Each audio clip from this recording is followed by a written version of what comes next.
पायधुनी परिसरामध्ये अल्पवयीन मुलीवर इमारतीच्या सुरक्षा रक्षकाकडून अत्याचार करण्यात आला।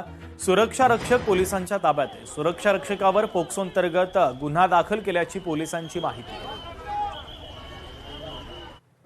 सध्या मी पायधुनी परिसरामध्ये आहे। या परिसरामध्ये एका अल्पवयीन 7 वर्षाची निष्पाप मुलीवरती लैंगिक अत्याचार घडल्याची माहिती जी आहे ती समोर येते आणि त्यामुळे या इमारतीचा सुरक्षा रक्षक जो आहे त्याच्याकडून हे कृत्य घडल्याचा असा संशय जो आहे तो व्यक्त केला जात आहे आणि त्यामुळे परिसरातील नागरिकांमध्ये तीव्र संताप जो आहे तो बघायला मिळतोय। आपण सध्या पायधुनी पोलीस स्टेशनच्या बाहेर आहेत। याच पोलीस स्टेशनच्या बाहेर इथल्या स्थानिकांनी मोठ्या प्रमाणात गर्दी केली होती। या ठिकाणी मोठ्या प्रमाणात घोषणा देखील देण्यात आल्या होत्या।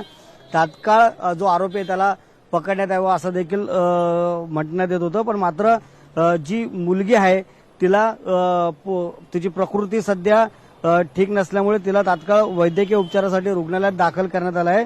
मात्र पोलिसांनी या घटनेचं गांभीर्य लक्षात घेता जो सुरक्षा रक्षक आहे त्याला मात्र आता ताब्यात घेतला आहे आणि सध्या तो पायधुनी पोलीस स्टेशनमध्ये आहे। त्याची कसून चौकशी जी आहे ती केली जात आहे।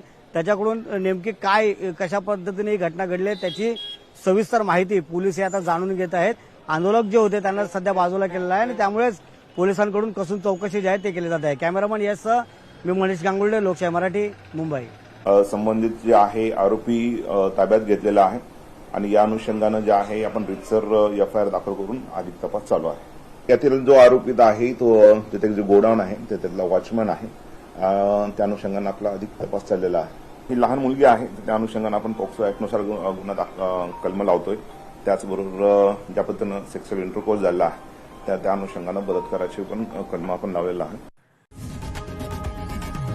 लोकशाही मराठी ऐका, पहा, जागरूक रहा।